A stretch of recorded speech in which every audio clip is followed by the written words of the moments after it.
Amen, amen, amen, amen. Que le Seigneur vous bénisse ce matin. Est-ce qu'on peut acclamer très fort pour le Seigneur Jésus-Christ?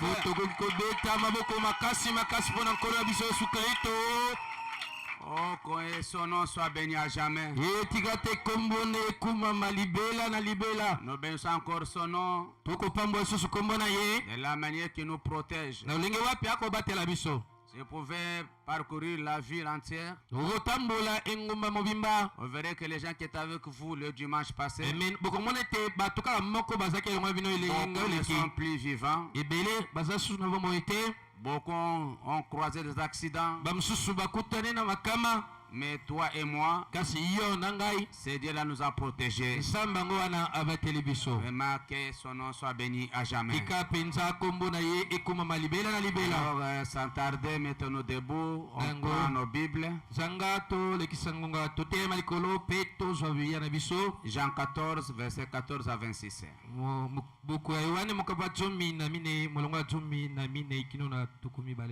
Si vous demandez quelque chose à mon nom, je le ferai.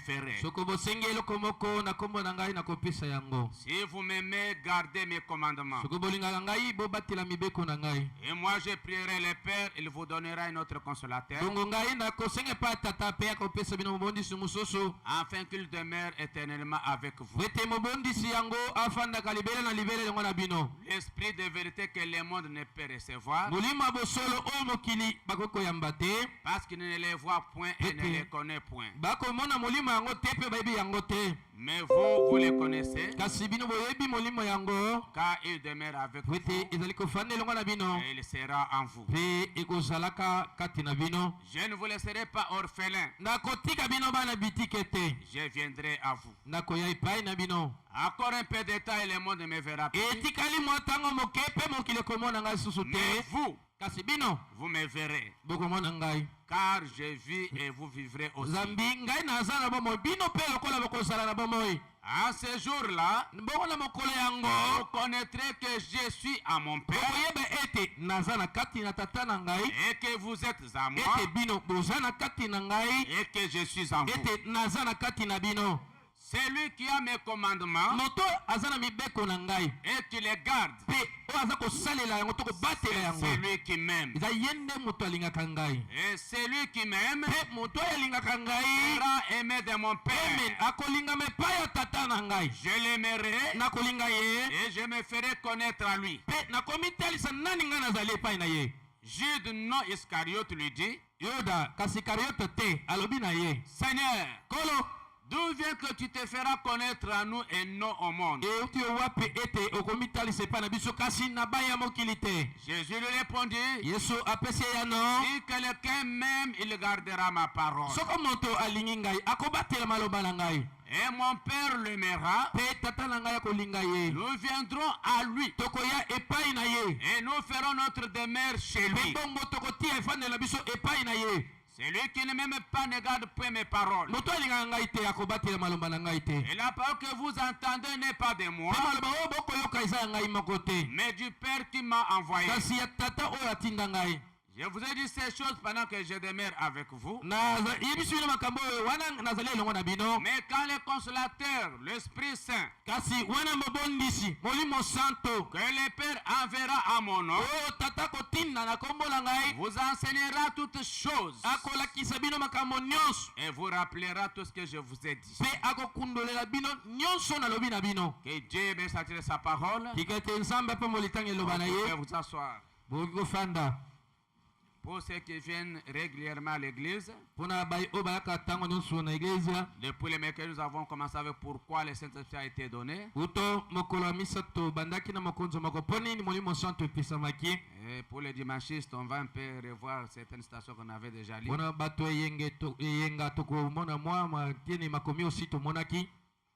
C'est pourquoi nous prenons dans pourquoi le Saint-Esprit a-t-il été donné. Paragraphe 19 à 20. Baname dit, maintenant le but quel était le but pour lequel Dieu a envoyé le Saint-Esprit? Maintenant, je noterai ça. Jean 14, verset 14. Et de continuer à lire dans le chapitre. Le but pour lequel Dieu, nous le voyons ici, envoyer le Saint-Esprit, c'était un seul but. Que Dieu lui-même puisse habiter dans son église. Et poursuivre ses projets à travers l'église. C'est ce que Dieu était en Christ. Il poursuivait ses projets à travers Christ. Et de Christ, il est passé dans l'église. Il poursuit son œuvre à travers l'église. Maintenant, nous savons ce que c'est que le Saint-Esprit. Nous avons vu hier soir que c'est Dieu. Amen. Maintenant, quand nous pensons à Dieu le Père, comme Jésus en a parlé ici,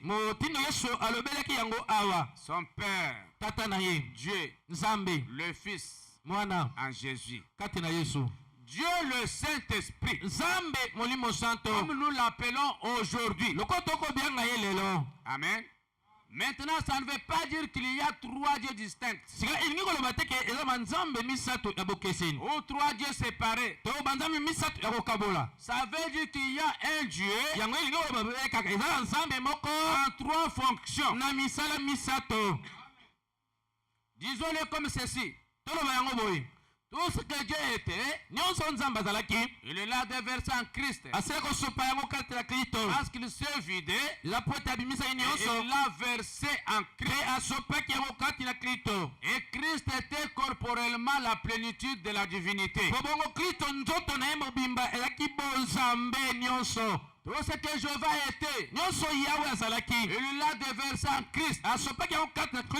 Et tout ce que Christ était, il l'a versé dans l'église. Pas dans un individu, mais dans le corps tout entier. Ainsi, quand nous nous rassemblons dans l'unité, nous avons la puissance. Tout ce que Dieu était se trouve en Christ. Et tout ce que Christ était se trouve en vous. Amen. Le but pour lequel Dieu envoie le Saint-Esprit, c'est pour que Dieu lui-même continue son œuvre à travers de nous. Amen. Dans la même prédication, paragraphe 95 jusqu'à 96, il dit: prenez une personne qui a vécu une bonne vie. Seulement, ils sont toujours vaincus. Et je vous dis, donc, une brave personne, oh, bien sûr, il dit bien sûr, j'aime Jésus, frère Branham. Mais toujours vaincu. Ils n'obtiennent jamais la réponse à une prière. Amen. Il dit maintenant, prenez cet homme-là. Remplissez une fois cette petite femme du Saint-Esprit. Observez ce qui se produit. Amen. Quand elle va devant Dieu, elle n'est pas vaincue. Amen. Il s'approche avec hardiesse du trône de Dieu en croyant. Amen. Il y a droit parce qu'elle est une fille de Dieu par une naissance. Prenez ce petit homme tellement peureux. Les patrons n'arrêtent pas de crier. Il dit un instant là, quelque chose a changé. Vous voyez, il a le Saint-Esprit. Et il vous donne la puissance. Dans le Saint-Esprit, vous donne la puissance. Votre vie est remplie de puissance. Il vous donne la puissance pour s'exprimer. Oh là là. Mais ces gens qui avaient peur, quand ils se tenaient là dehors, Pierre, Jacques, Jean-Luc, et tous les autres, ils étaient allés dans la chambre haute en disant, avant de recevoir le Saint-Esprit, ils avaient peur. Ils sont allés se cacher dans la chambre haute. Ils se parlaient en disant, oh, nous ne pouvons plus rien dire. C'est, regardez là. Voilà le docteur Intel. Et Intel là-bas. Voilà le rabbin Intel et Intel. Vous savez, il a 4 diplômes universitaires. Comment est-ce qu'on pourrait jamais lui tenir tête?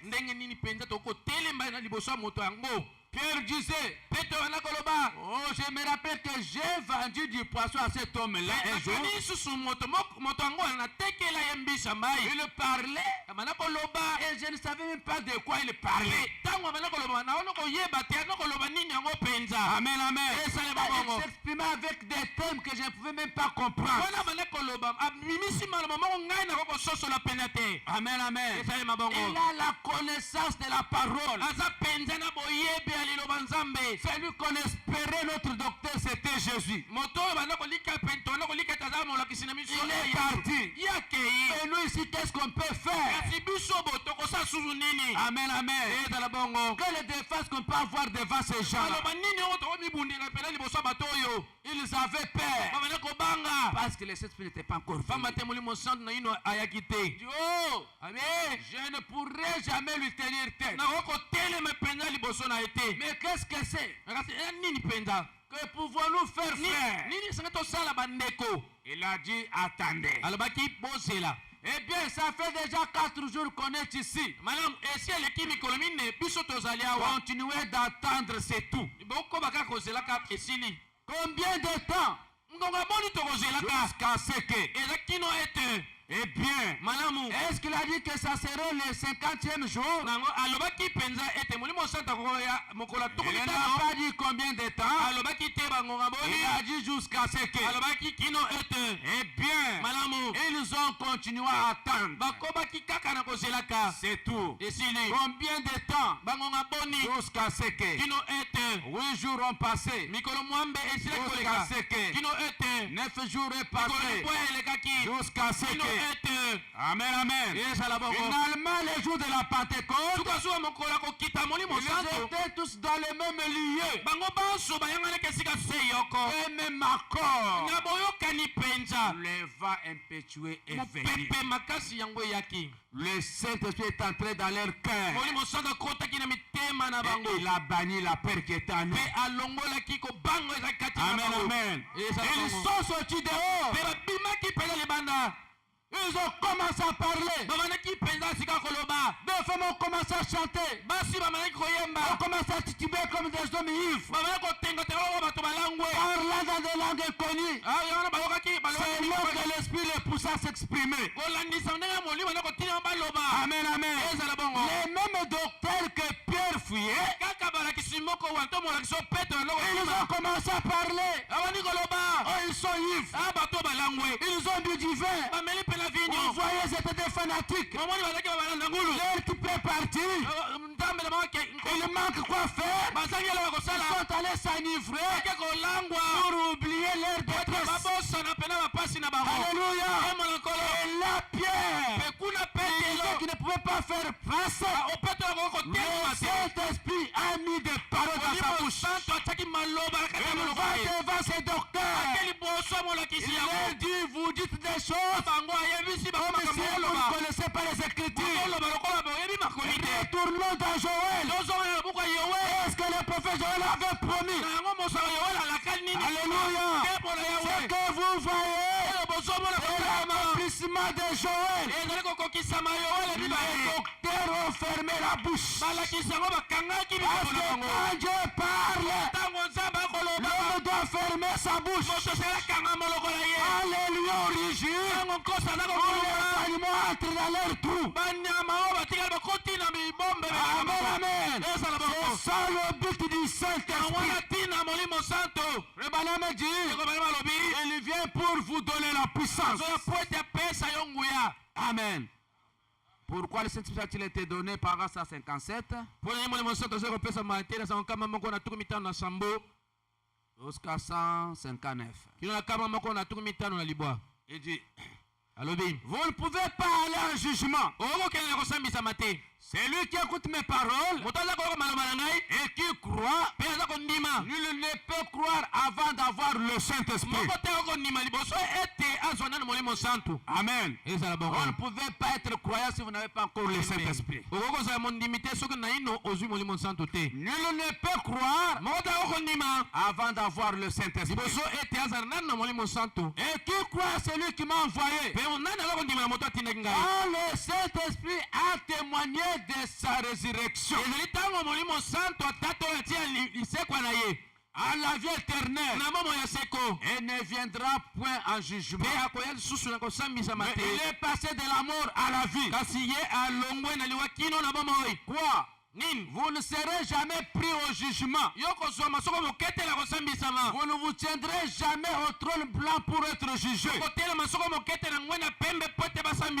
êtes jugé ici même. Vous avez passé votre jugement. Vous êtes passé et que vous avez dit, je ne vaux rien. Et ce que j'ai appris ne vaut rien. Seigneur, entre à moi et prends-moi et conduis-moi, Seigneur. Peu importe ce que dit ce monde, conduis-moi, Seigneur, par ton esprit. Alors, vous avez jugé. Amen. Jugez-vous vous-même pour Christ. Amen. Jugez-vous vous-même fou pour Christ. Et dans sa justice, ce jour-là, nous tiendrons immortels à sa ressemblance. Amen. Une seule manière. Comment? Par un seul esprit. Nous avons tous été baptisés pour former un seul corps. Et quand vous êtes dans ce corps, le jugement a déjà jugé ce corps. Amen. Et vous l'avez accepté comme victime prospiatoire pour votre péché. Vous dites, j'ai fait ça, frère Branham. Dans ce cas, si le Saint-Esprit est revenu et vous a donné un son comme signe, cet esprit vous fait entrer dans le corps de Christ. Vous faites demi-tour et vous êtes une nouvelle créature en Jésus-Christ. Vous êtes passé de la mort à la vie. Amen. Les choses anciennes sont passées. Vous êtes nouveau en Christ. Amen. ozali moto asika kati ya Kristo ezala bongo. Amen. Ezala Il bongo. dit, s'il vous plaît, alobi na boneli bino laissez-moi vous convaincre. tika ngai nandimisa bino. Ma sœur ou mon frère ndeko chrétien, na ngai mwasi to ndeko na ngai mobali ne laissez pas ce rêve passer à côté de vous. kopesa nzela te bolamuki eleka pena pembeni na yo. Amen.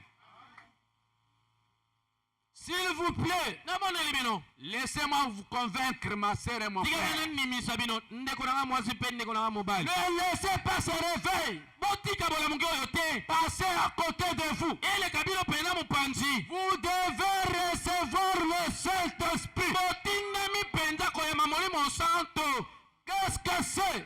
eza nini yango? L'Esprit de Dieu. eza molimo nzambe. À quoi sert-il? eza na ntina nini yango? À vous conduire, po te etambwisaka yo, à vous guider, ekambaka yo, à vous remplir, etondisaka yo, à vous sanctifier, elisaka yo, à vous appeler à sortir elaka yo po tobima pour entrer dans l'église. kota na kati na eglesia. Alléluia. embo na yawe. Qu'est-ce que c'est qu'une église? eglise apene eza nini? Que veut dire le mot église? liloba na eglise elingi eloba nini? Appelé à sortir, ezali baoyo babiangama po ete babima séparé. o bao bakabwana. Oh, comme je pourrais tirer une prédication de ça. lokola mokozwa penele te elongwa na yango. Appelé à sortir, babiangama mpona kobima séparé bao bakabwana des étrangers, bapaya loin du monde, baza mosika mokili pèlerins, aleki nzela étrangers, mpe bayi mobembo professant que olobaka ete nous n'avons pas ici aucune ville terrestre oza te na engumba moko te ya mokili oyo où nous désirions vivre. wapi tokosepela mpena kofanda. Alléluia. embo na nkolo C'est lui qui a le Saint-Esprit. moto aza na molimo Le santo. Saint-Esprit lui montre que lui molimo santo n'est pas de ce monde. aza moto ya mokili oyo te. Quoi fait même dit quelque part, tala ntina ndeko bana bana besika il boboye fut tenu devant les gens qui mouraient. na bana telemaki liboso bato bana kokufa. J'ai vu la différence namonaki pena bokeseni entre les païens kati na et bapagane les chrétiens à la mort. na bakristo pena oyo Les païens s'agitaient, bakristo mais les chrétiens partaient dans la paix, dans la joie. kasi bakristo ntango bakokufa Ils pouvaient vous dire, okoloba il est temps que j'aille maintenant me reposer. ngonge ekoki sasa ebinakende Je kopema vois des anges qui viennent me prendre. nazomona manso baye Alléluia. kola kolo Parce que nous avons une cité pamba te twana engumba où moko le constructeur est Dieu lui-même. motongi engumba yango eza nzambe C'est moko. pourquoi dit dans Jérémie, tala ntina elobami ya yeremia il vous a préparé des projets de bonheur et non de malheur. alengelaka biso bamiango ya bomengo kasi ya bapasi te. Amen, amen. esala bongo Donc, quand vous avez le Saint-Esprit, nzoka ntango oza na molimo santo c'est comme les serpents, les lions dans l'arche de Noé. ezali lokola nyoka na nkosi na kati na masuwa ya noa. Amen, amen. Hein? Là-bas, on ne peut même pas se tuer. kuna bakoki komiboma te On ne pouvait pas les juger. wana okoki kosambisa bango te. Amen, amen. Ils étaient passés de la mort à la vie. bango si balongwaki na liwa mpe bakomi na bomoi.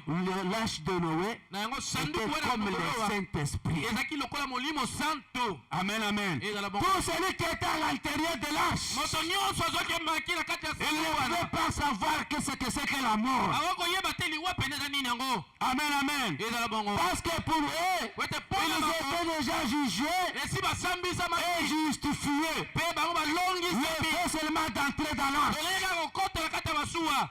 Amen. ezala bongo Question, réponse sur le Saint-Esprit. mituna mpe biyano na weteli molimo santo Paragraphe 78. ete na sango tuku sambo na mwambe. Maintenant, mes frères pentecôtistes, sika bandeko na ngai bapentekotiste je suis d'accord avec vous. naza moko leloko na bino Merci. Je suis l'un de vous. nazali moko kati na bino J'ai reçu le Saint-Esprit. ngai mpe na yama molimo santo J'ai parlé en langue. naloba mpe lokota sika Mais ce n'était pas au moment où j'ai reçu le Saint-Esprit. kasi ezali na ngonga oyo na yamaki molimo santo te. J'ai reçu le baptême du Saint-Esprit. yamba pene libati ya molimo santo J'ai parlé en langue. naloba lokota sika J'ai prophétisé. nasakolaki mpe J'ai eu les dons de connaissance, nazwaki likabo ya boyebi de sagesse et ya boyena d'interprétation. mpe ya ndibola Et Et j'ai vu toutes ces choses arriver. Je suis candidat à chacune de ces choses. Parce que maintenant, je suis un enfant de Dieu. Amen. Et quand vous avez le Saint-Esprit, vous êtes maintenant candidat à toutes ces choses. La puissance, le feu de Dieu est dans mon âme. Et cette langue de feu qui s'est établie est entrée en moi et a consumé tout ce qui était contraire à Dieu. Et maintenant, je suis conduit par l'Esprit.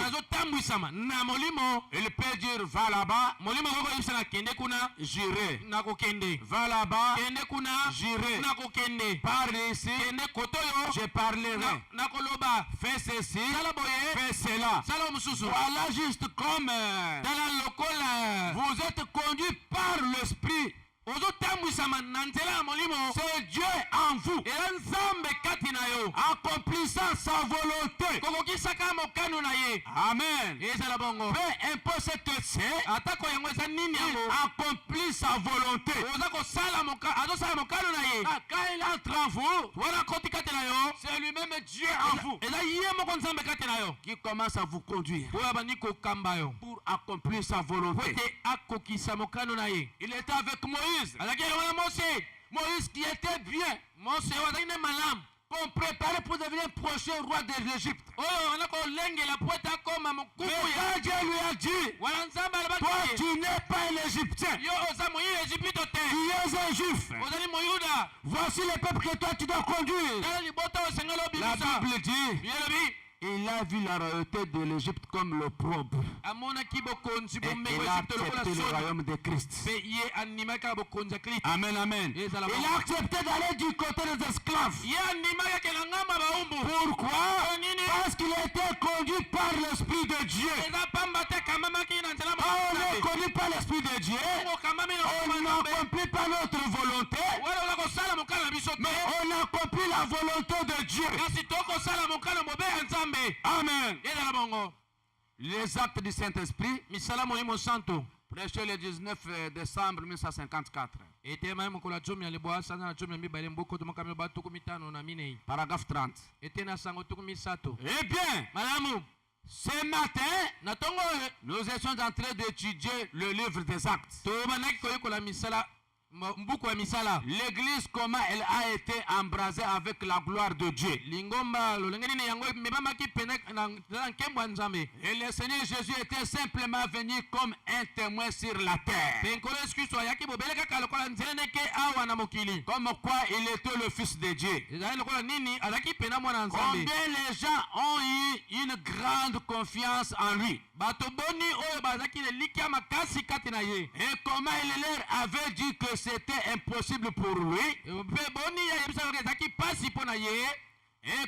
il leur avait dit que c'était impossible pour lui en étant dans son corps de chair d'être dans tous les mondes. Amen. Est-ce que vous êtes là? Amen. Comment il leur avait dit que c'était impossible pour lui en étant dans ce corps de chair et d'être dans tous les mondes. Il ne pouvait qu'être dans un seul corps. Mais alors, s'il s'en allait, il retournerait sous la forme de l'esprit. Alléluia. Et alors, il viendrait à chaque cœur affamé. Amen, amen.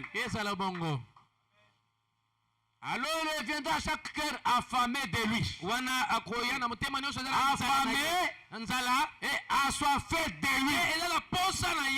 Et les œuvres même qu'il faisait ici sur terre,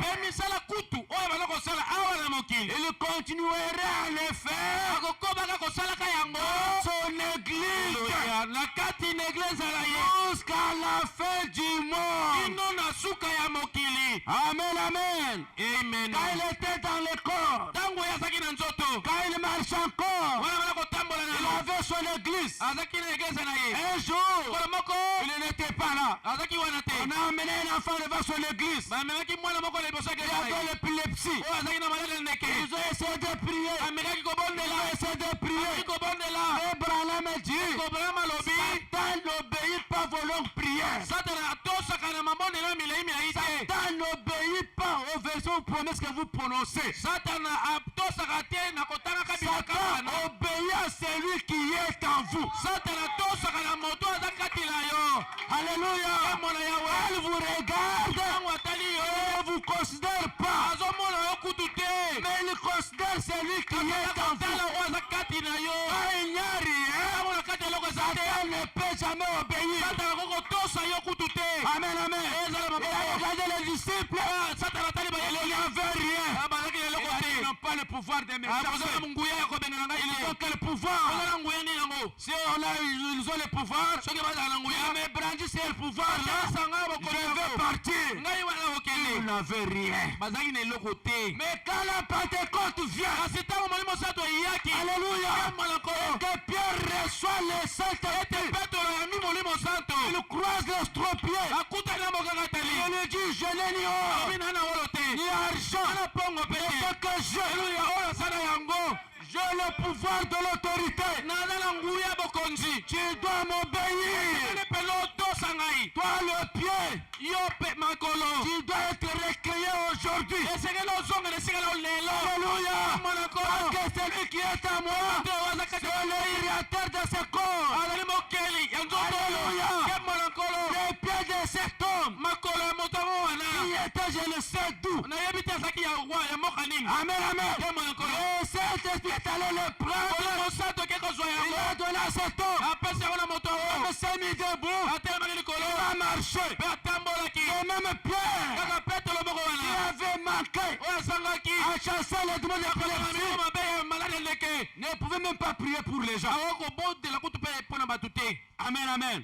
Il pouvait seulement passer. Awoka koleka pamba. Son ombre guérissait les malades. Elilingi na ye eloko bikisa babeli. Alléluia. Monakolo. Les démons ne fuyaient pas l'ombre de Pierre. Milimo mabe liboso ya mamolimo santo babala kokima elilingi na ye kutu te. Non. Te. Et les démons Simili mabe fuyaient la puissance qui était en lui. babala kokima nguya ozaki kati na yesu. Rappelez-vous, bokanisa nano le Seigneur Jésus sur la terre, oyo yesu kristo awa na mabele. quand il croisait les démons, Awa lokutana c'est milimo les mabe. démons même qui commençaient à parler. eza kutu milimo mabe yango moko ebandaki komilobela. Amen. Ezala Il a bongo. croisé les fous. akutana na moto Il n'a likoma. pas dit un mot. alobaki liloba moko te. Et les démons commencent à kasi parler. milimo mabe ebandaki Qu'est-ce qu'il y komilobela. a entre toi et nous?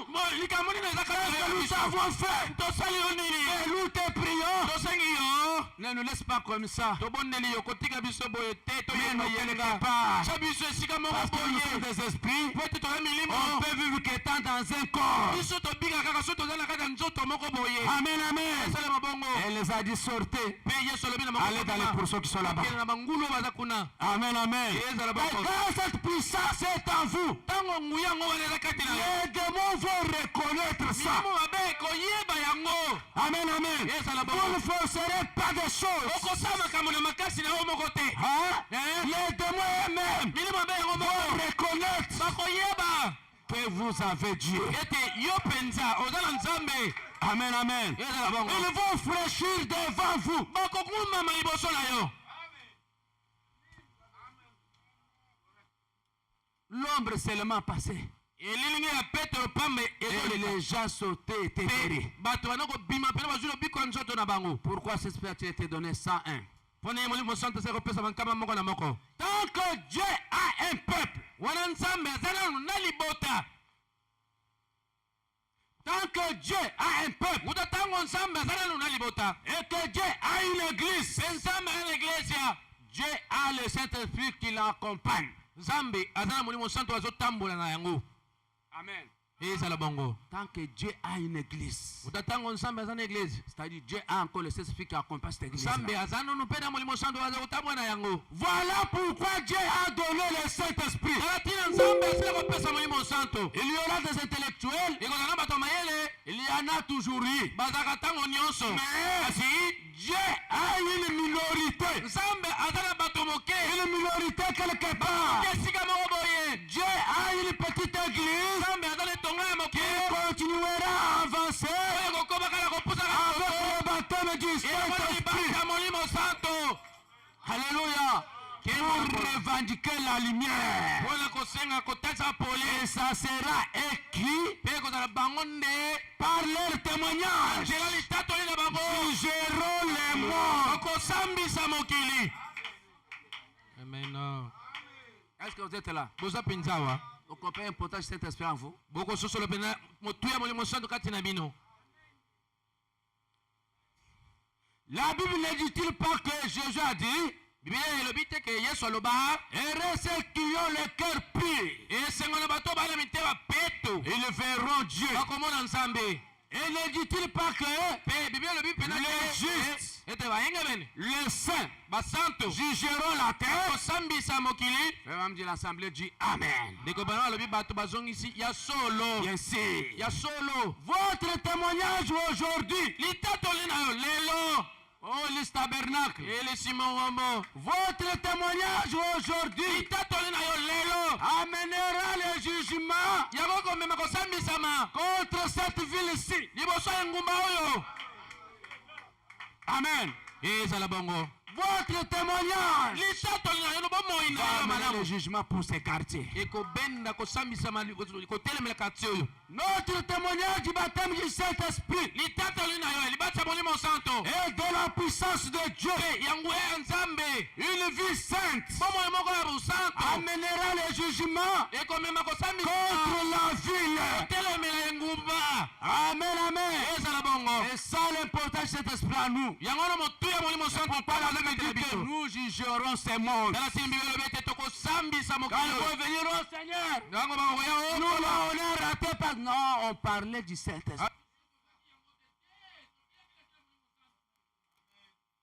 Susu bazwaki yango nini. Ils étaient dans le même quartier que vous. Bafandaki mpe na quartier moko oyo ofandaki. Vous les entendez quand on prêchait. Bona koyoka bango ntango baza Vous les koteya. avez traités de fous. Bino bomonaki bango baza Et bamboma. votre témoignage va le condamner. Mpe litatoli na bino nde ekokweyisa bato yango wana. Oh non, moi j'étais prostitué.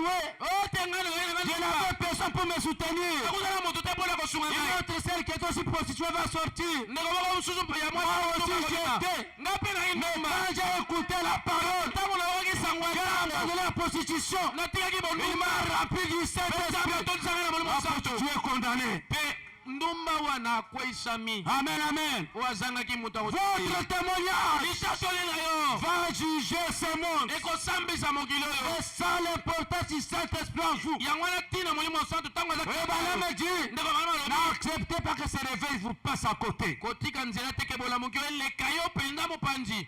Amen, amen. ezala bongo. Au 103 nkama moko na misato jusqu'à 107. ino na nkama moko na sambo Il dit, azoloba j'ai parlé de la puissance dans la prière. na bala koloba nguya oyo ezali na kati ya libondeli. Amen. C'est-à-dire quand vous avez le Saint-Esprit, ntango oza molimo santo il vous donne la puissance dans la prière. molimo santo azopesa yo nguya ya libondeli. Amen. Il dit, j'ai parlé de la puissance dans la prière. aleki na ntina nguya na kati ya libondeli. La puissance dans la parole. nguya na kati ya liloba. La puissance pour une vie sainte. nguya mpo na bomoi moko ya bule. Amen. ezala bongo.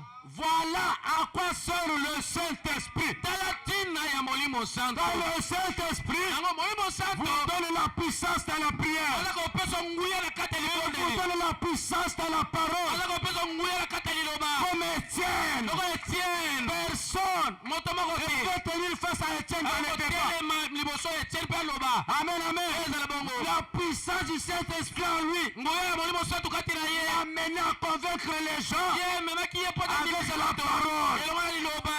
Amen, amen. ezala bongo. Le Saint-Esprit en vous, molimo santo ntango il ya va kati na vous yo donner la vie sainte. akopesa yo obikela bomo ya Ça bobule. ne sera pas le forcing. ekozala te batindika yo Oh, kasi lui te en vous, ye kati na il yo va dominer. akokonza Il va vous donner la vie sainte. Amen, amen. Certains d'entre vous qui se promènent en disant, eh bien, je ne peux tout simplement pas arrêter de boire. Je ne peux tout simplement pas arrêter ceci. Le Saint-Esprit vient vivre en vous pour ôter de vous tous ces je ne peux pas.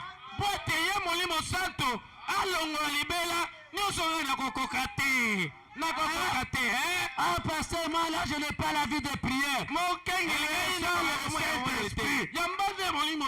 vie de prière viendra d'elle-même. Amen, amen. Pasteur, je n'arrive pas à laisser les mensonges. Toi, tu ne peux pas laisser les mensonges. Reçois le Saint-Esprit. Il va lever les mensonges en vous. Amen, amen. Je ne peux pas arrêter de fumer. C'est le problème. Reçois le Saint-Esprit. Le fumer là va partir. Vous avez dit quoi? Le Saint-Esprit n'est pas pour détruire les attributs du péché, mais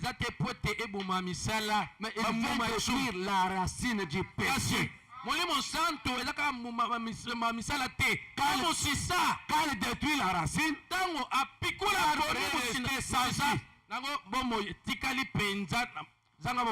amen.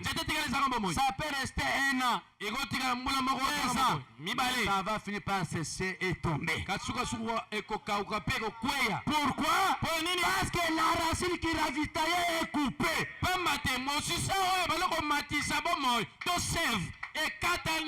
Amen. Il dit, le Saint-Esprit vient vivre en vous pour ôter de vous tout ce que je ne peux pas. C'est vrai. Pour faire que les femmes arrêtent de se couper les cheveux. Pour les faire arrêter de porter des shorts et des pantalons. Amen. Quand il est en vous, pas d'excuses. Amen, amen. Pour les faire arrêter leur commérage. Oh oui. C'est à ça qu'il sert. À vous donner une vie sainte. Amen. Il suivra les instructions de la Bible chaque fois. Une femme qui dirait, je fais vraiment trop, il fait vraiment trop chaud. Il faut absolument que je porte ça. Ça me donne mal à la tête. Quand je me laisse pousser les cheveux. Allez, Saint-Esprit entre. Il n'y a pas d'excuse avec le Saint-Esprit. Il est là pour mettre ça en application. Amen. Le Saint-Esprit en vous. Son travail, c'est de vous faire, de vous obliger de mettre à part de Dieu en application. Amen, amen. Il suivra la parole à la lettre. Voilà à quoi sert le Saint-Esprit. Il sert à vous faire, vous les hommes, de détourner la tête de ces femmes à moitié nues.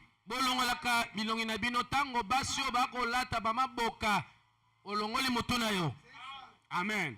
Et arrêtez de les convoiter. Alors que vous êtes des membres d'église. Voilà à quoi sert le Saint-Esprit. Il sert à vous faire arrêter de fumer, de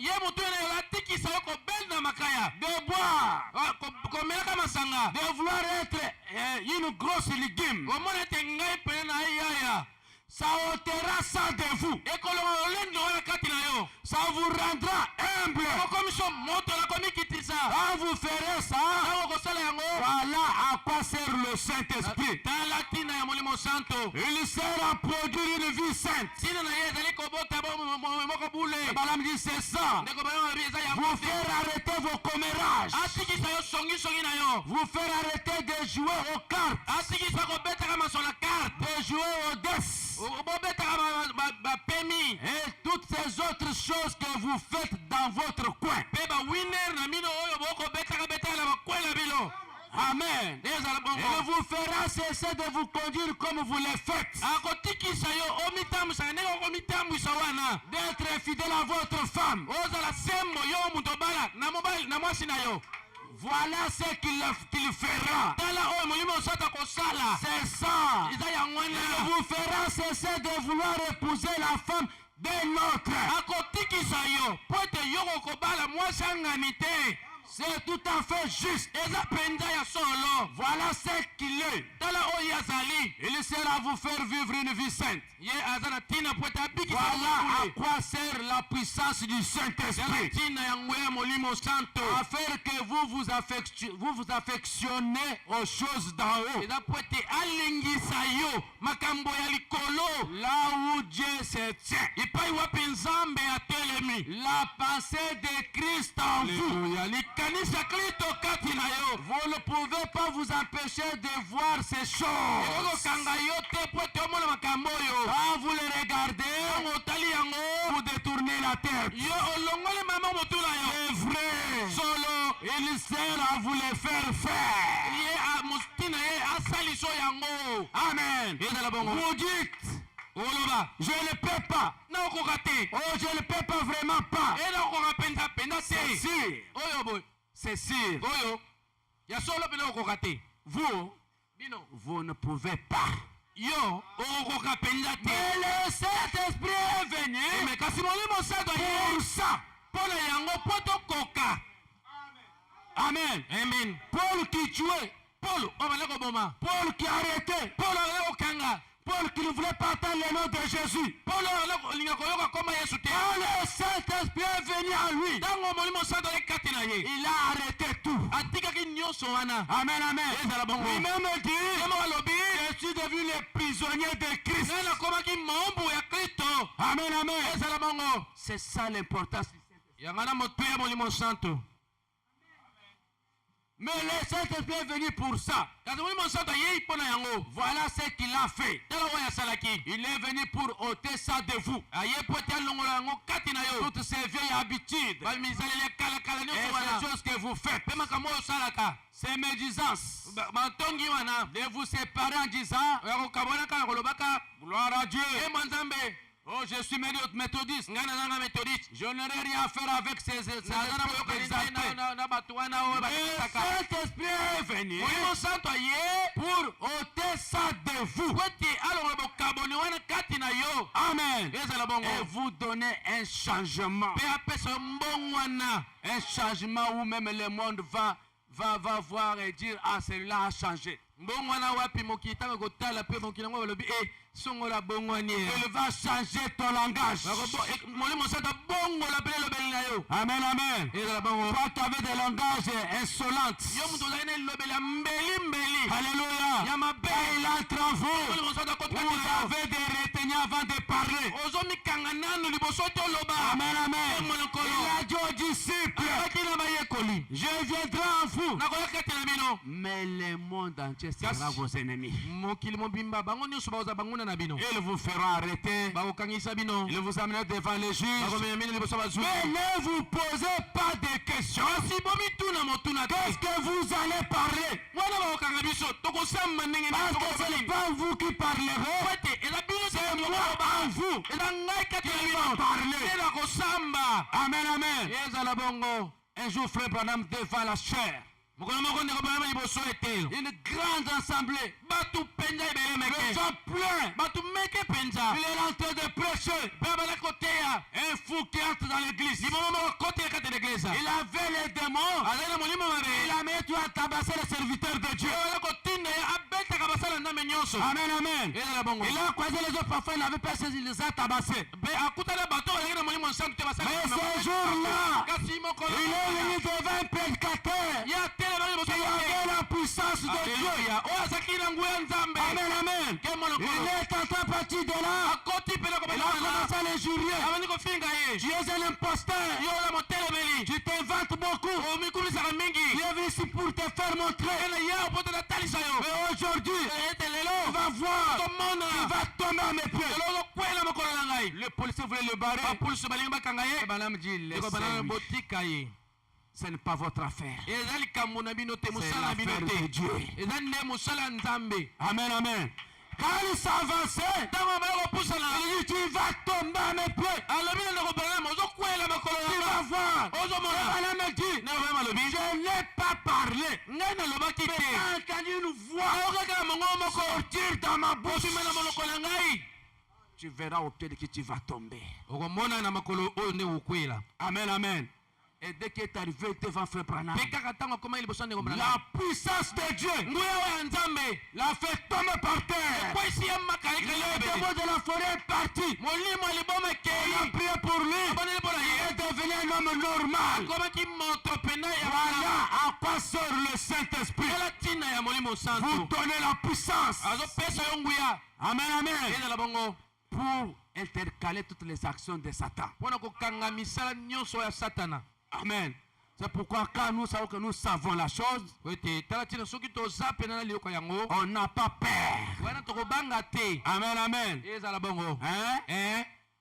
Il dit, azoloba toujours dans mes prédications 110, kaka na ntele moko moko wana Jusqu'à kama moko na 112. jomi kino na kama na jomi na mibale. mais je vais vous dire quelque chose. kasi nalingi koyebisa bino eloko moko. Si la Bible dit que c'est mal pour une femme de se couper le cheveu, soko biblia ezoloba ete eza mabe mpo na mwasi akata suki na ye. et vous avez le Saint-Esprit, ete yo ozoloba ete oza na molimo santo et puis que vous vous coupez le cheveu, mpe yo ndeko mwasi okati mpe suki na yo. je me demande si vous l'avez. nazotuna mpenza soko molimo santo yango oza na ye. Amen. Il dit, ne vous fâchez pas. bosilika te. Sinon, soki te là encore, ça montre qu'il y a une autre point contre vous. ntango osiliki ezotalisa ete yalika moko lisusu mpe ezotamwa malamu te kati na yo. Si la Bible dit que c'est mal pour une femme soki biblia ezoloba ete eza mabe mpo na mwasi de porter un vêtement d'homme alata molato ya mibali et que vous portez ces espèces de salopettes et de olata pantalons, salopeto ya boye mpe bapantalon là dans la rue, kuna na banzela. vous les femmes adultes. bino basi oyo boza mikolo C'est parce que pour un petit na banzi ete mpo na mwana mwasi ya là moke qui joue avec les petits garçons, oyo aza kosakana nano na bana Et tout, mibali ya mais- moke regardez, mpo na bango quand tala. vous, bino te quand vous, ntango bino les femmes adultes, basi oyo bamikolo 15 ans, 16 ans, 18 ans, mibo jomi na mitano jomi na motoba jomi na mwambe jusqu'à l'âge des grands-mères, des kino grands-mamans, bamama oyo ya minene là dans la rue. kuna na babalabala. Et la Bible dit mpe biblia elobei que c'est une abomination aux yeux de Dieu. ntango olati salopete na pantalon na kola na yo wana eza mbindo na miso ya nzambe. Que une femme qui porte ces choses, ya mwasi oyo alati molato wana vous les portez quand même. kasi yo ozolata yango ata kobongo. Et vous dites que vous avez le Saint-Esprit. mpe na nsima ozoloba ete oza na molimo santo. Des fois, je me demande, mba mosusu na mitunaka le Saint-Esprit suivra la parole de Dieu à la lettre. molimo santo akobanda kolanda liloba nzambe na nyonso meme ya mike mike. Amen. ezala bongo. Et un prédicateur derrière la chair, mpe na yango motei wa telemi na nsima te il n'a pas assez de grâce pour le prêcher. oyo aza pene na ngolu mingi te po ete ateya makambo oyo. Je doute qu'il l'ait. ngai na abeta tembe ete aza pene na molimo santo. Amen. C'est frère Branham. Hein? eza ndeko bala moto aloba C'est tout à fait vrai. eza pene ya solo. Eh bien, malamu c'est à ça que sert le Saint-Esprit. yango wana ntina ya molimo santo. Il sert à donner de l'onction au prédicateur. ntina na ye ezali apesa epakolami na motei. Hein? Le Saint-Esprit molimo santo sert ntina na ye à donner l'onction ezali apesaka au epakolami prédicateur. na motei. Amen. ezala Il bongo. sert à donner de la sainteté au groupe. ntina na ye ezali Il sert à mettre l'église en ordre. Il sert à amener une unité d'esprit. Il sert à nous unir ensemble avec puissance. Il sert à nous unir ensemble dans l'amour. L'amour fraternel. Peu importe que vous soyez méthodiste, baptiste, presbytérien, luthérien, quoi que vous soyez, et nous avons tous été baptisés par un seul Saint-Esprit pour former un seul corps. Et que nous sommes devenus membres du corps de Jésus-Christ. Il n'y a ni les choses présentes, ni les choses à venir. La faim, la famine, rien ne peut nous séparer de l'amour de Dieu. L'amour de Christ. L'amour de Dieu qui est en Christ. Parce que nous sommes nés de son esprit. Lavé dans son sang. Nous sommes une nouvelle créature. Voilà ce que Dieu est venu faire. C'est ça que sert le Saint-Esprit. Et dit oui, messieurs. C'est à ça. Amen. Ça vous donne l'amour. Ça vous donne l'obéissance à la parole. Ça donne l'onction au prédicateur. Amen, amen. Ça donne la sincérité au groupe. Ça place l'ordre dans l'église. À ce moment-là, chacun de nous connaît sa place. Pardonnez-moi entre parenthèses. Je ne parle pas de l'ordre comme les gens de Kamwesh. Un vase va se lever. Oh, ma frère, tu es maintenant diacre de l'église. Non. Il y a un autre qui est placé à l'église par le pasteur selon la parole de Dieu. Le croyant étant rempli du Saint-Esprit obéir à cet ordre. Amen, amen. On a dit l'église commence à 9h30. Un véritable croyant va venir 30 minutes avant l'église. Celui qui a le Saint-Esprit va obéir à cela. Qu'est-ce qui fait qu'on n'obéit pas? La réponse en vous. Amen.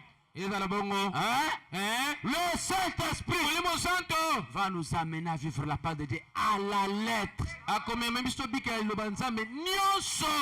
entre en nous, il n'y a pas des excuses. Amen. Oh pasteur, j'étais au travail. Vous savez, je n'avais pas encore eu l'argent. Le Saint-Esprit en vous ne dira pas ça. Amen, amen. Hein? Sinon pas les autres là. Il dira à Dieu, tu étais mauvais. Tu nous as obligés d'abandonner même notre travail. Je t'ai posé la question. On a tout abandonné. Qu'est-ce que nous aurons? Tu ne nous as même pas donné l'occasion de retourner.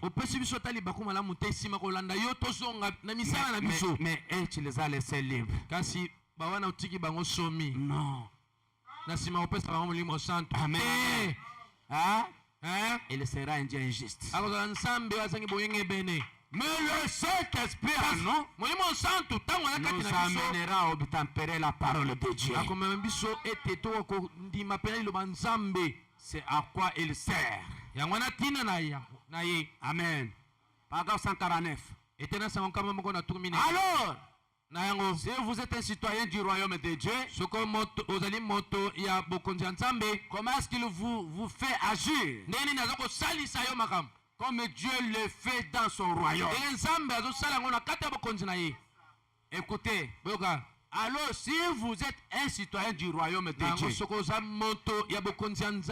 comment est-ce qu'il vous faut agir?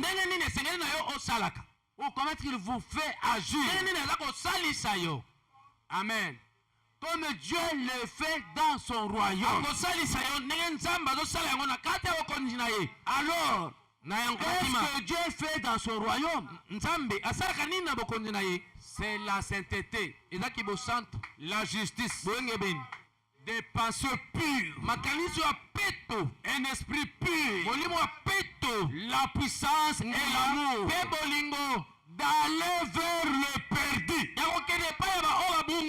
de guérir les malades, d'accomplir des miracles, de faire de grandes choses. Amen, amen. Alors, pour le monde, vous avez l'air d'un fou. Hein? Pour le monde, vous avez l'air d'un fou. On vous voit au travail. Les heures que vous appelez les heures de pointe. Les heures que vous faites monter les prix des transports. Tes amis te voient, tu dis, papa, il faut que j'aille prier. J'arrête le travail. Vous savez comment ils vont vous considérer? Comme un fou. Et le soir,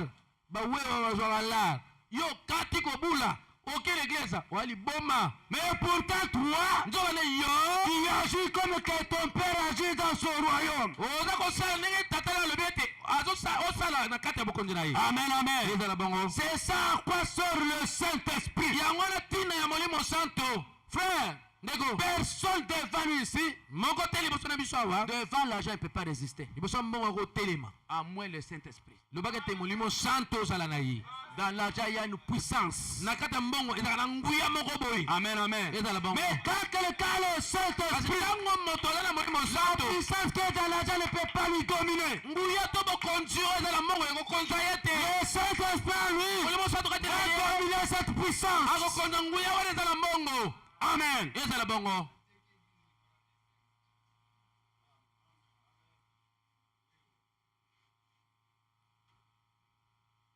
163. Mon frère, ma sœur, comme votre frère, comme votre serviteur en Christ, laissez-moi vous convaincre de tout mon cœur. Amen. Ne laissez surtout pas ceci passer par-dessus votre tête.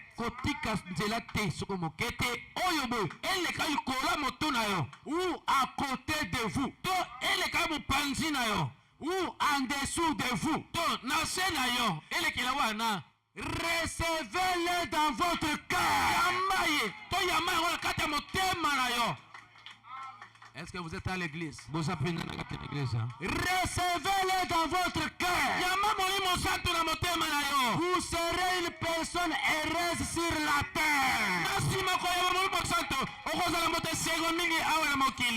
Alléluia. Vous serez une personne heureuse sur la terre. Je ne vous promets pas que vous allez avoir des millions de dollars. Non, monsieur. Frère Léo, j'ai trouvé qu'il y a trop eu de ces promesses-là. Des millions de dollars. 1 million de dollars. Les choses qui ont été dites. 40 personnes. Si vous devenez chrétien, vous aurez 1 million de dollars. Vous serez un homme riche. Je ne vous promets rien. Amen. Je vous promets ceci. La seule chose que je puisse vous promettre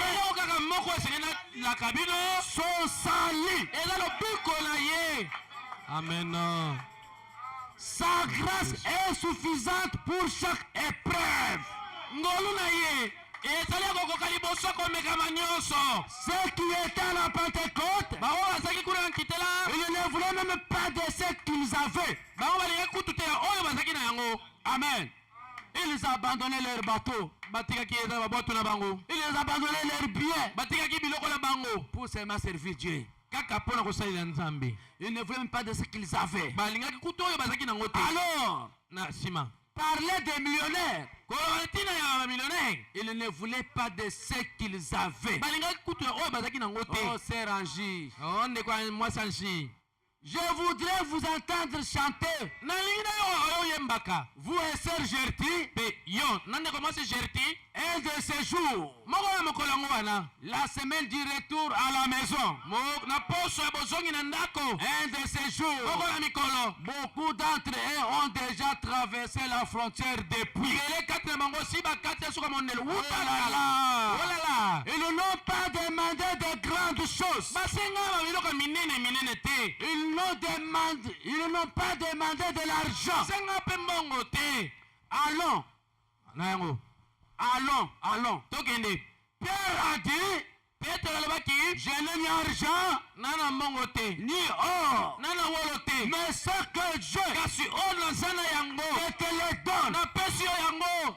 Amen. ezala bongo C'est ce que je dis ce soir ou ce matin. yango naza koloba na ntongo ya Mes lelo amis, baninga na ngai la joie, esengo l'amour, olingo l'assurance que j'ai de Christ elikya ya nzambe kati ya kristo et de sa résurrection, eya lisekwa na ye c'est ce que j'ai. yango nde naza na yango Je vous l'offre. napesi bino yango.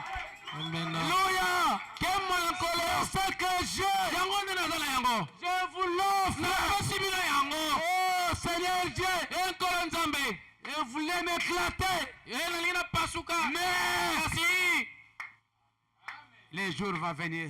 mokolo yango koya C'est ce que j'ai. yango naza na yango Je vous l'offre. napesi bino yango. Amen, amen. Oh, que Dieu bénisse frère Branham là où qu'il est. tika te nzamba mpe mondeko brami mpai azali Et crois qu'un jour nous allons le rencontrer. na banzete mokolo moko tokokutana na ye mpenza. C'est ce que j'ai. yango naza na yango Je vous l'offre. napesi bino yango Je vous l'offre. napesi bino yango. Il a répété des fois. azongeli yango mbala Je mibale. vous l'offre. napesi Je bino vous l'offre. napesi bino Vous yango. qui êtes les enfants de bino Dieu. oyo boza bana nzambe Alors venez yango boya et restez à la porte. tikala oyo ekulusu Si Dieu vous a appelé onda mabianga yo et ne vous levez pas de là, mpe alingi kotelemiso wana te si Dieu vous a appelé sonda mabianga yo et ne vous relevez pas mpe là, de là, otelemi wana te quand vous viendrez demain soir, ntango koya lobi na pokwa ezoya venez yaka soit pour entrer ici mpe so mpona kokota awa et rester jusqu'à la fin. mpe kotikala kino na suka Pour avancez-vous to kopusana liboso et nous prierons mpe tokobondela et nous vous imposerons les mpe mains. tokotia bino maboko. Alléluia. kemo na nkolo C'est l'ordre de la Bible. ezali mobeko ya bibilia Leur imposer les mains kotia bango maboko pour le Saint-Esprit. mpona koyamba molimo santo. Et puis nous allons, asima tokokende vous rentrerez chez vous. kozonga epai na bino Si vous restez là, soko botikali wana et vous restez toute la nuit, soko botikali butu mobimba et vous restez le lendemain, soko botikali mokolo et vous ekolanda restez le botikali surlendemain, mokolo mosusu et vous kuna restez pendant toute la période de fête, botikali na ntango nyonso ya feti que vous restez jusqu'au jour de l'année, botikali kino na mokolo ya mobu que vous restez encore, ete botikala lisusu restez jusqu'à ce que. botikala kino ete boyamba ye. Amen, amen. Amen. Je crois que la semaine qui débute, na banza ete poso eza kobanda et la semaine où nous allons imposer les mains. yali poso bapi tokotia On maboko fait pas exhorter ses frères. lokola ndeko bama nakolenisa bandeko Vous oyo voulez rester là jusqu'à ce jour-là. ete sengeli botikala wana kino mokolo yango wana En train de vous consacrer à l'église. boko mibulisaka kati leglise Restez. botikala Amen, amen. Isala bako. Jusqu'à ce que kino je ete ne vous promets pas des millions. nalaki bino bamillion te Amen, amen. Mais je vous promets son salut. kasi nalaki bino lobiko na ye. Et Pierre a dit, bongo petro je alobaki n'ai ni or ni argent. naza na wolo palata Ce te que j'ai. kasi oyo naza na Et yango Branham a dit, mama alobi ce que j'ai, oyo naza na yango c'est le salut. eza lobiko Je vous l'offre. napesi bino yango. Alléluia. mwana nkolo Le réveil bolamuki dans votre cœur kaka motema yo doit changer votre manière de faire. esengeli bongo elenge na kosalaka makambo. Branham a dit, eko mama alobi quand le pays de Galles a reçu le réveil, ntango mboka gala ezwaki boyamuki les gens étaient considérés comme des fous. bato bazwaki bamonaki bango lokola maboma. Ils pouvaient partir dans leur bureau. en train de travailler. D'un coup, il commence à pleurer comme un enfant. Ils avaient la joie du salut. Ils étaient dans les champs. Ils arrêtaient de travailler. Ils s'agenouillaient, commençaient à implorer Dieu. Oh, le tabernacle. C'est ce que nous voulons. Cette effusion soit déversée au milieu de nous. Dans l'année de jubilé. Le 3 octobre 1954. Le 3 octobre 1954. 64 jusqu'à 72. 64 on descend.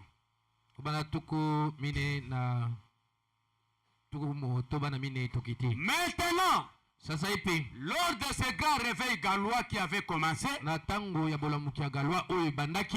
c'était un temps de jubilé pour les Gallois. Amen. Cela avait commencé juste avec un groupe de gens illettrés qui prêchaient simplement l'évangile. Et la puissance et la gloire de Dieu commencèrent à descendre. Au point que les hommes d'affaires allaient au travail, s'asseyaient à leur bureau et pleuraient comme des bébés. Amen. Et arrêtaient leurs rencontres. Arrêtaient leurs affaires. Et des fermiers dans le champ s'asseyaient sur les chariots en train de labourer. Ils arrêtaient leurs attelages. Et sortaient des champs. Pécheurs tout à fait. Et levaient les mains vers Dieu. Et imploraient la miséricorde. Les gens allaient sur les routes. Et partout, le sifflet se mettait à retentir. Alléluia. Le sifflet se mettait à retentir. Et puis de suite, un réveil était en cours. Et c'est ce dont l'Amérique ou le tabernacle a besoin ce matin. Il n'a pas besoin d'un Billy Graham. Il n'a pas besoin d'un Oral Robert. C'est qu'on a besoin ce matin de le Saint-Esprit promouvant parmi les gens, proclamant l'année de liberté. Alléluia. C'est vrai. Elle n'a pas besoin d'une nouvelle organisation. Elle n'a pas besoin d'un nouveau système. L'unique chose dont elle a besoin, c'est le Saint-Esprit maintenant dans la puissance de sa conviction. Vous pourriez prêcher l'évangile au point d'engrisonner. Amen. Vous pourriez faire des signes et des produits au point d'engrisonner. Il faut que Dieu vienne parmi les gens.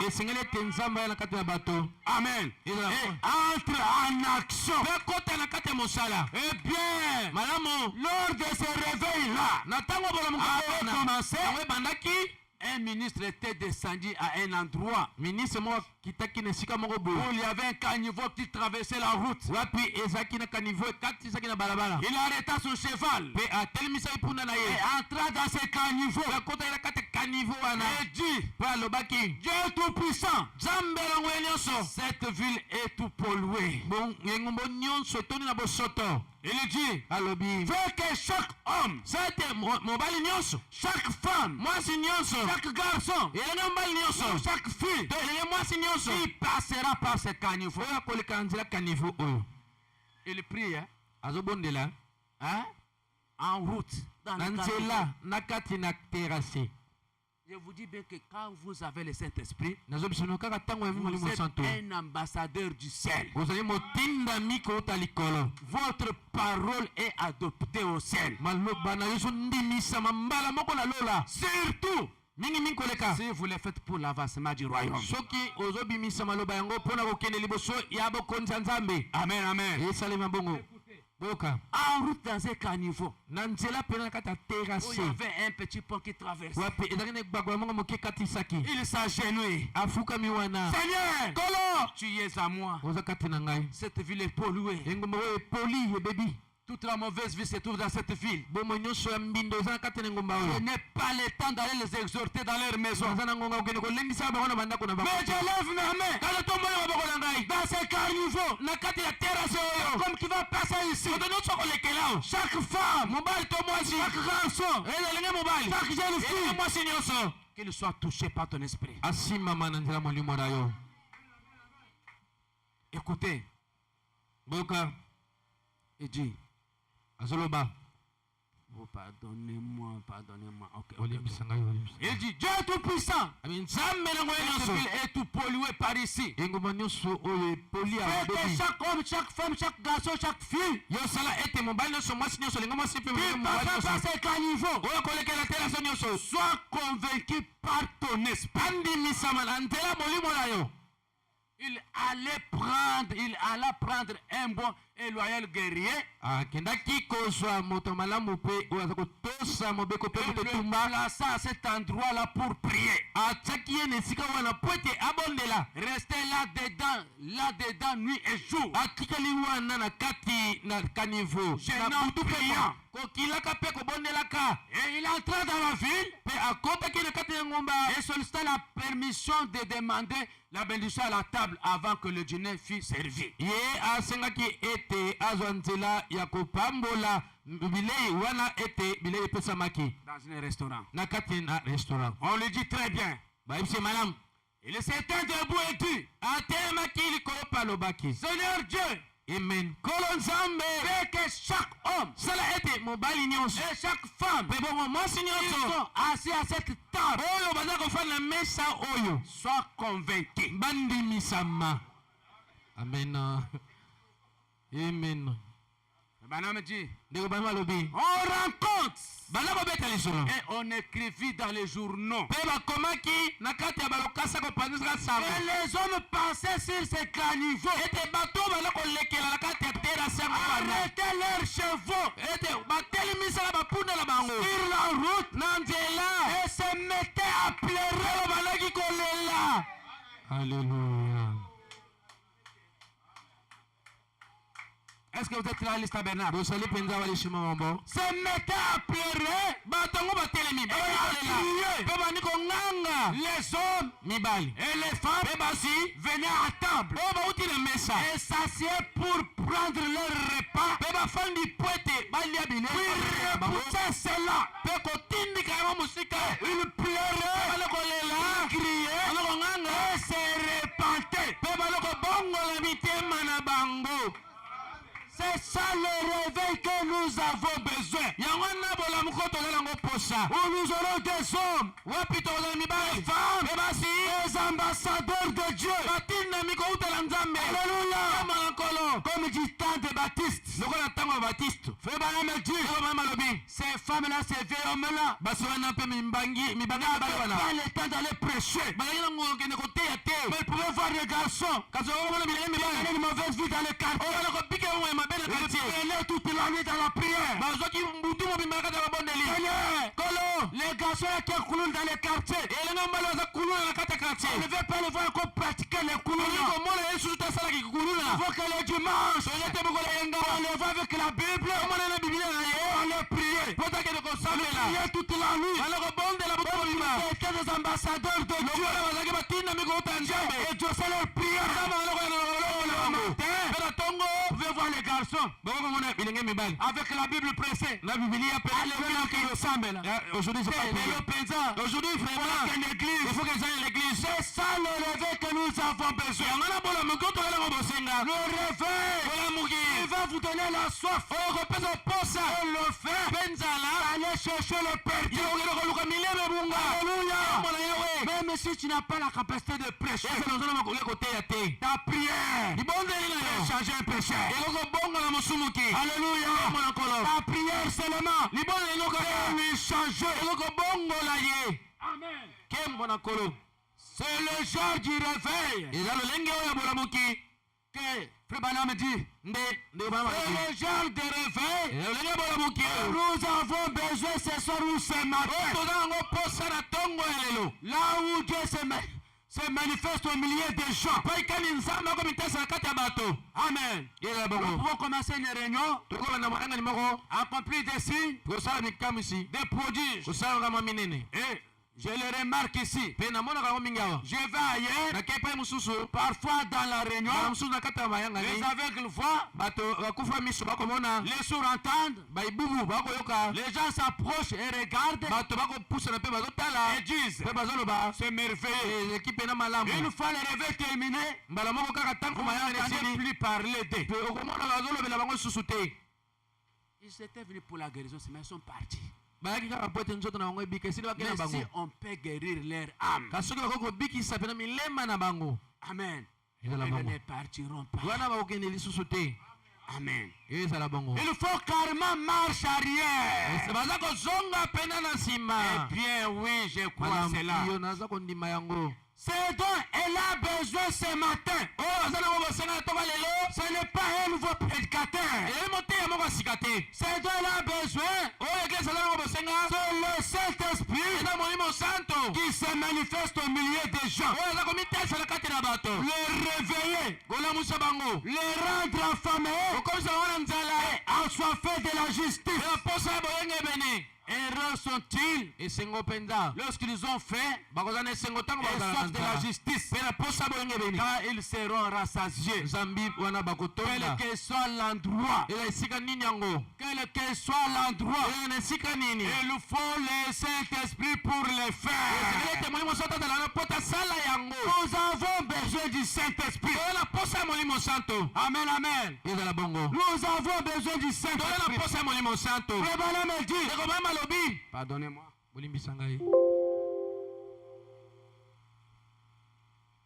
Le réveil ne vient pas pour ajouter de nouveaux membres à l'église. Non. C'est parce que nous poursuivons. Ce n'est pas aussi même pas pour la guérison, c'est mardi corps. Mais le réveil a le but de raviver, de réveiller ceux qui dormaient en vous. Amen, amen. Amen. De vous donner l'amour, la soif et la parole de Dieu. Amen, amen. De devenir des enfants et des filles de Dieu. C'est ça le but du réveil. Mais chaque fois, quand le Saint-Esprit vient, il est accompagné des cadeaux. Amen. Et ces cadeaux-là, ce sont les dons qu'il peut donner à ses enfants. Amen, amen. Mais le but, ce n'est pas pour les dons. D'abord, c'est les donateurs. Amen, amen. Parce que les dons, sans le Saint-Esprit, vous n'allez pas bien l'utiliser. Amen, amen. Mais les dons avec le Saint-Esprit, parce que le Saint-Esprit va vivre toute la parole de Dieu. C'est pourquoi voilà, où il n'y a pas le Saint-Esprit. Aujourd'hui, nous avons beaucoup de réveil des dons. Amen. Vous commencez l'église aujourd'hui. Pas même pas une année. Plein de dons spirituels. Ils ne sont pas même pas encore enseignés. Parfois vous lui posez la question. Qui est Frère Branham? Il manque la réponse à vous donner. Abraham. Amen. Mais à l'église, vous êtes un peu comme ça. Tout le monde qui prophétise. Ça va faire peur même aux païens. Tout doit opérer en ordre. Pourquoi premièrement, nous devons avoir les donateurs. Il est à nous. C'est l'ordre de l'opération. Alléluia. Si vous avez un don comme comment? Le prédicateur est du haut de la chair. On ne peut pas opérer. Parce que ici, Jéhovah Dieu lui-même, Saint-Esprit, il est en train de parler. Alléluia. 1 Corinthiens 12, arrêtez son onction. Parce que le message de l'ange va arriver à la fin. Alléluia. Il peut opérer. C'est pourquoi les tabernacles désiraient le Saint-Esprit. Et le Saint-Esprit entre en vous. Et les dons viendront. Ils seront utilisés en ordre selon la parole. Amen, amen. Et en ce moment-là, nous aurons le véritable réveil. Amen, amen. Nous aurons le véritable réveil qui va faire des échos. On n'aura pas le réveil. Quand il vient du haut de la chair, au pasteur, Dieu a parlé. Tu vas pêcher 30 minutes. Et après, c'est le temps à Dieu. Moi, ce que je vais faire là, ce n'est pas Dieu. C'est le don Dieu.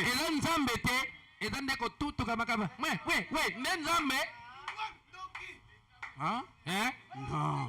Tout ça c'est quoi? Ce n'est pas le réveil qui est mauvais. C'est marque de la parole de Dieu.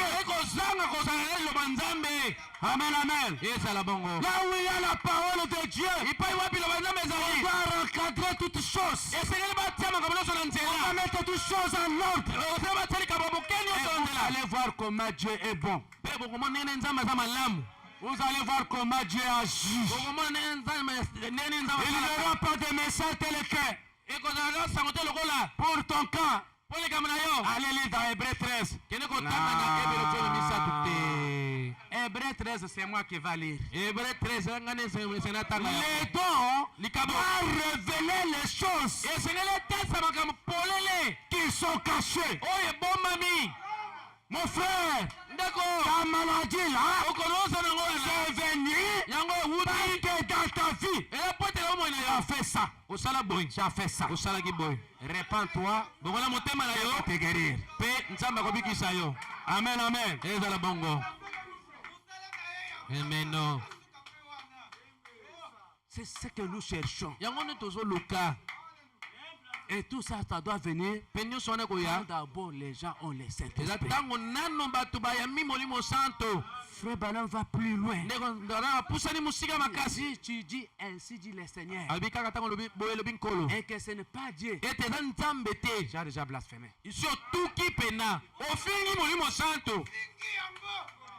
Hein? Tu te mets de Alléluia, Alléluia, Alléluia, Alléluia. Ainsi dit le Seigneur. Et pourtant, ce n'est pas le Seigneur. C'est quelqu'un de blasphème.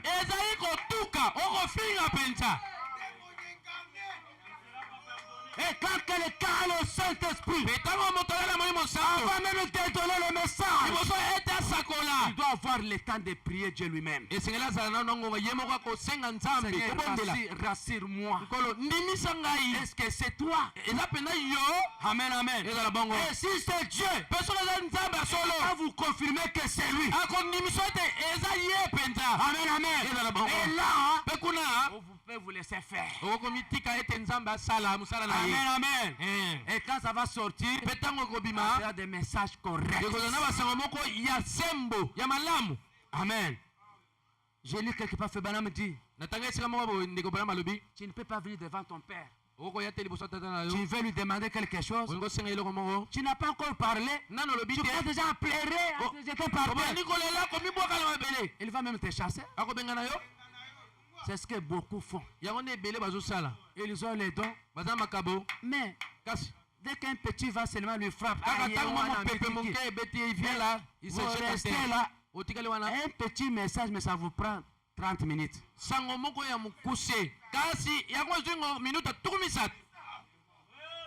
Il faut attendre.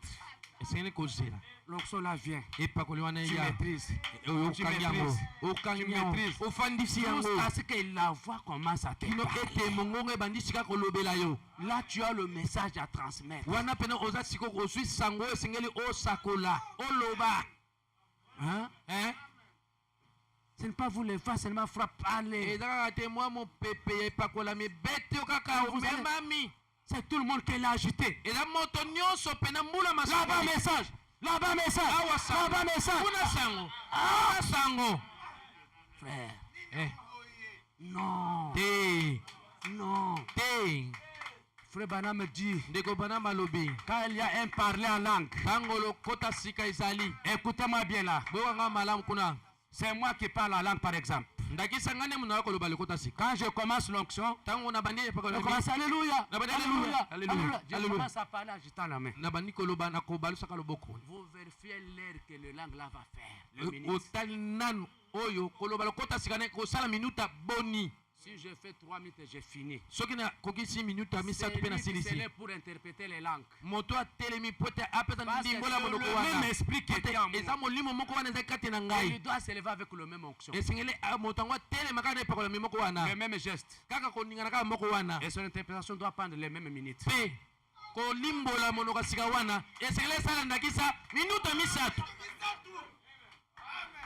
Amen. Hein? Et aujourd'hui, les gens lisent ces choses-là, mais ils sont envoûtés. C'est comme s'ils sont en train de cajoler les dons. Vous n'aiderez jamais Dieu. Dieu reste Dieu. Il travaille dans sa volonté. Amen, amen. Oh non, si on dit que c'est un faux message, il va se fâcher. Et s'il part, Dieu va assister notre don. Amen. Amen. Oui, dit, comme que nous sommes dans l'assemblée là.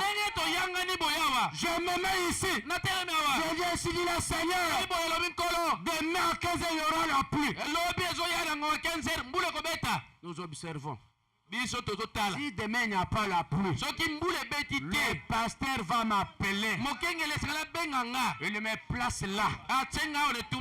Que l'esprit qu'avait utilisé notre frère, ce n'est pas de Dieu.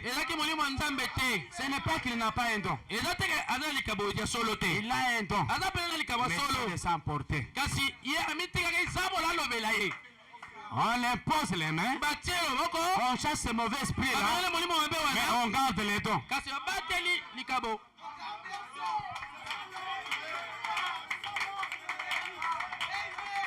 Amen. Amen. C'est ça le réveil que nous poursuivons. On n'est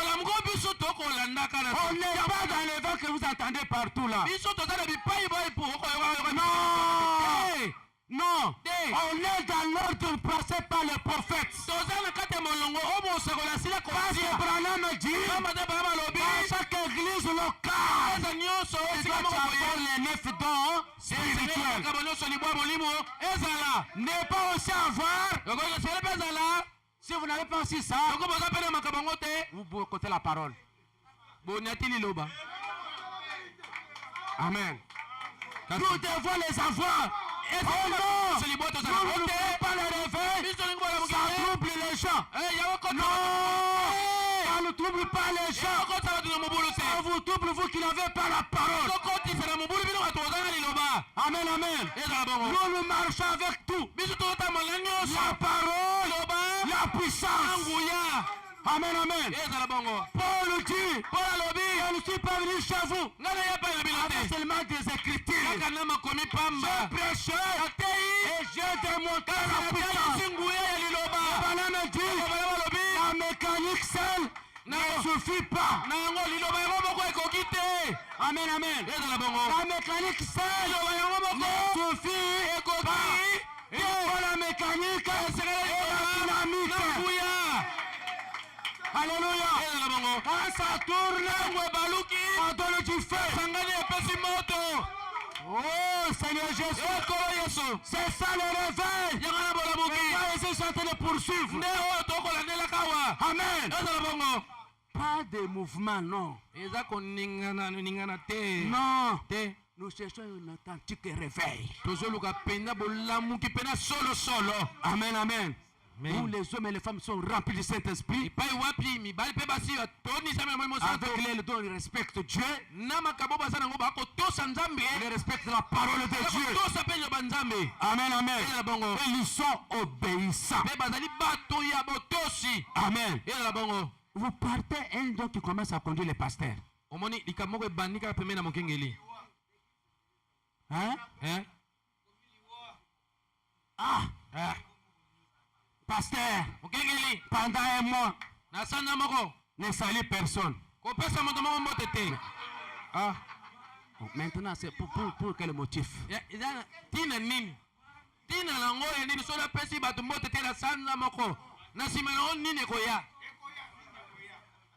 Il avait sorti le matin, mon enfant vient pour me saluer. Dieu m'a dit.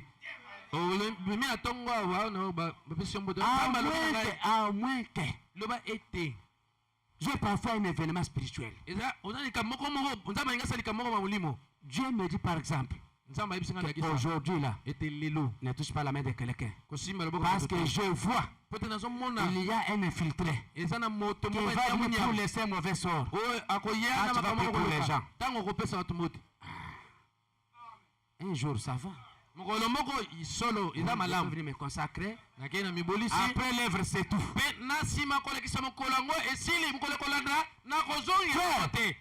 Vous marchez surtout dans le côté de Chicago.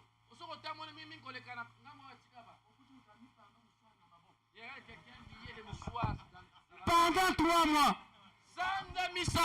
Dieu m'a dit de ne pas saluer les gens.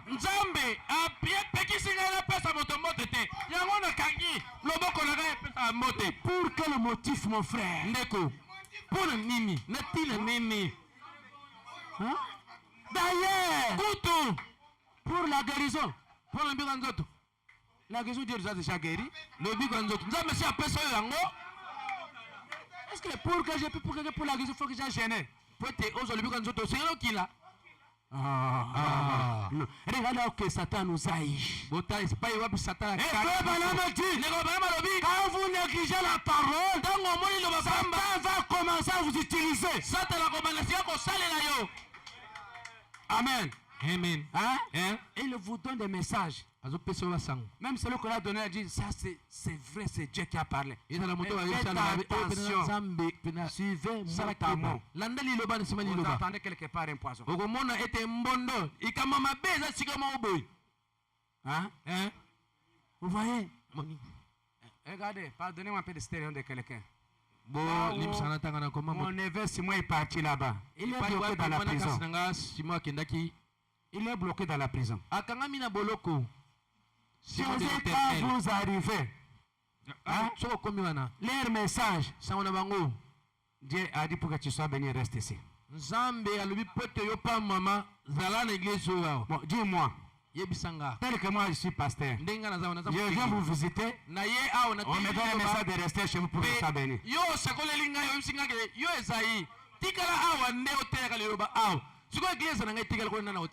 Hein?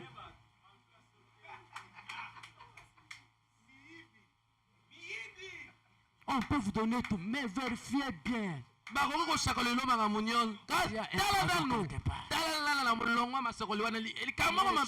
vous dis là, moi je fréquente ces gens-là. Je prêche dans les églises. Je connais ce qui se passe. Le réveil n'est pas mauvais. Mais c'est les gens qui n'ont pas la parole. D'ailleurs, pour commencer, tous ces gens qui viennent de ces lignées là, ils ne croient pas à la révélation de cette sceau. Et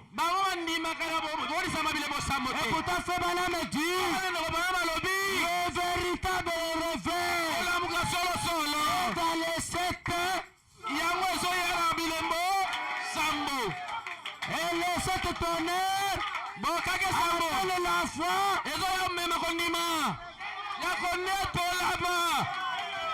alléluia. Mais elle ne croit pas ça. Ils ont quel franc.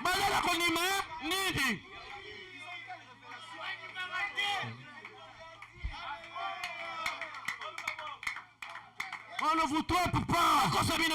C'est un réveil dénominationnel qu'ils ont. Un réveil des dons. Mais nous voulons le véritable réveil. Alléluia. Lié aux révélations de la parole.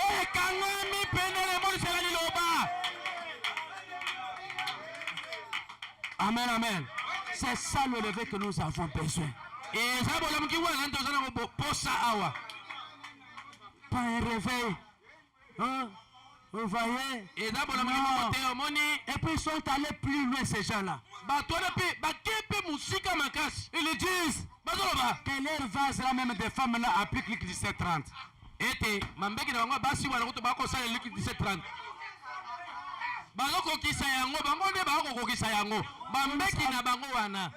On ne savait pas ça, pasteur. Ils croient ça. Basi bambeki batutu kakawana bako salaka okokisaka musala luka 1700 molongo ya tuku misato. Et quand vous touchez le 1730, femmes ils ont peur. Oh, tu veux nous amener dans l'adoration. Soko kekuna otayi bango bilimbo sambo bi bako banga be oh ingo kuba biso to kumemela Branham to sambela Branham. Et pourtant aujourd'hui, l'évangélisation, c'est prêcher Malachika. C'est ça l'évangélisation au temps du soir. Alléluia. Nous n'avons pas peur. Dis-moi, je peux prêcher. Pas grâce à ma connaissance. C'est parce qu'aujourd'hui, on envoie un message.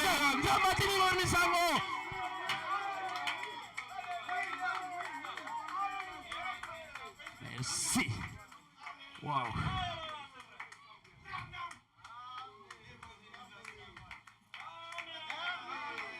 Il dit, répétez mes bandes. Parce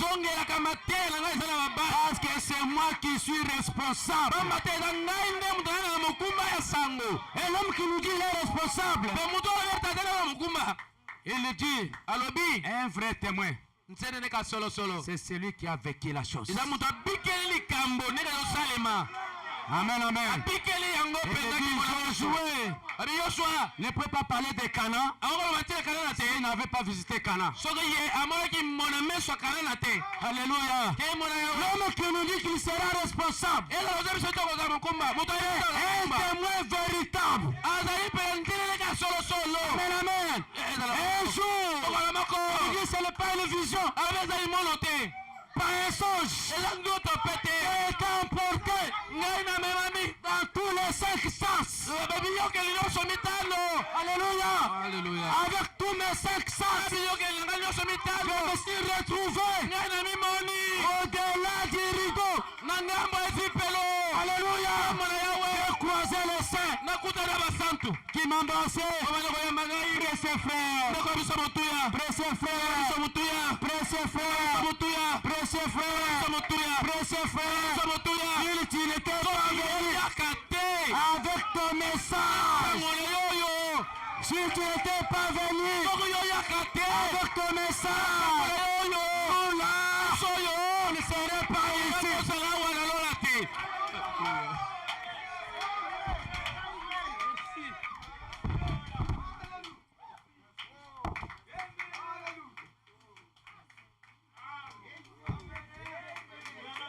ici. Si tu n'étais pas venu avec ton message, nous là on ne serait pas ici. Alléluia. Alléluia. Oh mes bien-aimés, cet homme-là le descend vous dit, vous répétez mes bandes. C'est pourquoi il va plus loin, il vous dit. On vous dit que Branham est mort, ne croyez pas.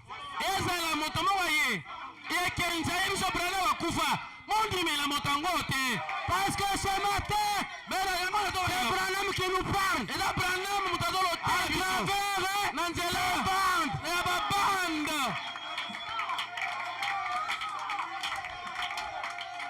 Josué, mon serviteur Moïse est parti. Et c'est toi qui vas continuer le travail. Mais seulement, toi Josué, tu n'as pas aimé ça. Si tu veux réussir, si tu vas aller de l'avant, répète mon serviteur. Et aujourd'hui, frère Branham dit, le prophète d'aujourd'hui est plus que tous les prophètes.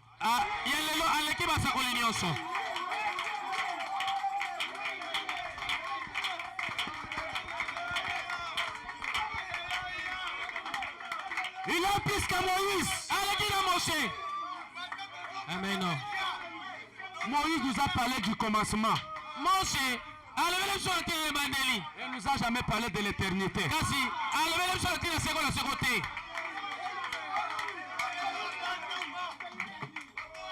Frère, nous avons de l'or pire. Mais les gens ne se rendent pas compte de ce que vous avez. Alléluia. Oh, que le Dieu de Machi 4 soit béni ce matin. Que le Dieu de Machi 4 vous comble ce matin. Que le Dieu de Machi 4 remplit votre âme. Que le Dieu de Machi 4 bénit vos cœurs.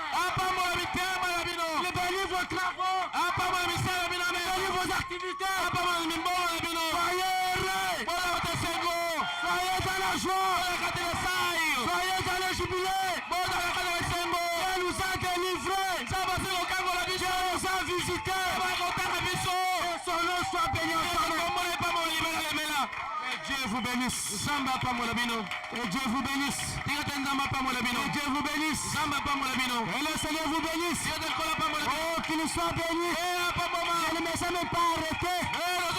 C'est une folle talk show. Comme dans la salle. Seigneur bénis-le.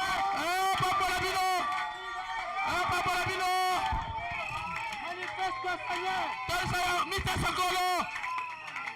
L'ordre de ta parole.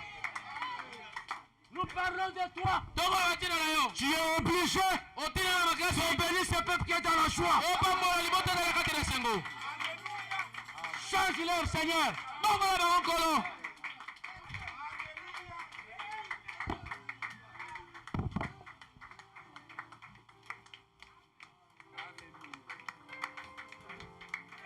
Alléluia. Est-ce que nous pouvons nous tenir debout? Pendant que nous chantons, le grand médecin est ici maintenant, le compatissant Jésus.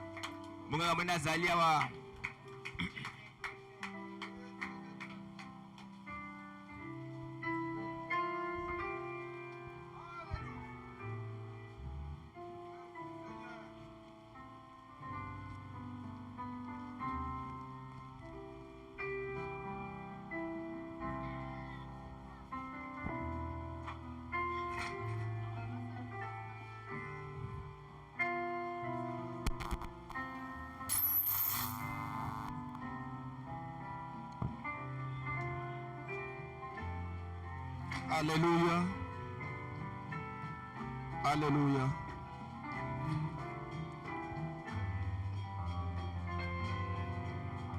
Alléluia.